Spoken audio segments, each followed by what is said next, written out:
Hello, welcome back guys to Amelia Projects here. Today in this video I'm going to show you a tutorial how to filter an email in Microsoft Outlook on Android. But before it, I hope you guys click subscribe and the bell button to support this channel. And so now without any further ado, let's get started to the video.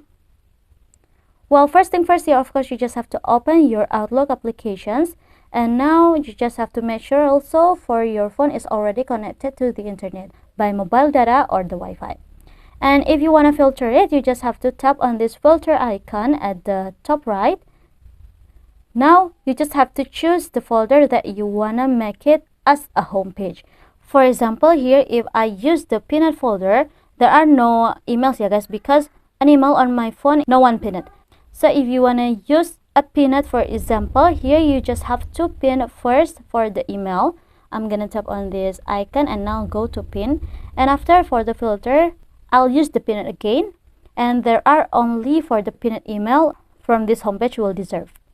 So yeah, I think it's enough for me. Thank you guys for watching this video. Don't forget to leave your like and comments below, and I'll see you soon on the next one. Goodbye.